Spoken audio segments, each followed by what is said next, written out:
রহস্যময় গ্রাম। রাতের ঘন অন্ধকারে নূর একা হাঁটছিল অজানা পথ ধরে। তার চারপাশ নিস্তব্ধ, শুধু শুকনো পাতার মচমচ শব্দ ভেসে আসছে। সে জানে এই পথ আগে কখনো দেখেনি, অথচ মনে হচ্ছে কোথাও যেন এসেছে। গ্রামের নাম কালাপাহাড়। লোকমুখে প্রচলিত, এখানে সন্ধ্যার পর কেউ বাইরে বের হয় না। কিছু একটার অস্তিত্ব অনুভব করা যায়, কিন্তু কেউ তা চোখে দেখে না। নূর এসব বিশ্বাস করে না। সে শহরের মানুষ, বিজ্ঞানের ছাত্র। রাত 10টা বেজে গেছে। পথ চলার সময় হঠাৎ দেখতে পেল রাস্তার পাশে এক পুরনো মন্দির, যেটার অস্তিত্ব গ্রামের মানচিত্রে নেই। কেমন যেন ভয়ঙ্কর অনুভূতি হচ্ছে, অথচ পা এগিয়ে যাচ্ছে অজান্তেই।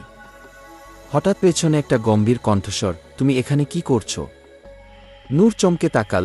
এক বৃদ্ধ দাঁড়িয়ে আছে, চোখজোড়া অদ্ভুত কালো। তিনি বললেন, তুমি হয়তো ভুল জায়গায় চলে এসেছ। এখান থেকে ফিরে যাও। নূর দ্বিধাগ্রস্ত, কিন্তু তার চোখ পড়ল বৃদ্ধের হাতের দিকে, সেখানে রক্তের দাগ। নূর বৃদ্ধের হাতের রক্তের দাগ দেখে হতবাক। তার শরীর হিম হয়ে এলো। বুকের ভেতর কাঁপুনি শুরু হলো, কিন্তু সে নিজেকে সামলে নিয়ে বলল, আপনি কে? বৃদ্ধ হাসলেন। সেই হাসিতে কেমন যেন একটা শীতলতা, একটা আতঙ্ক লুকিয়েছিল।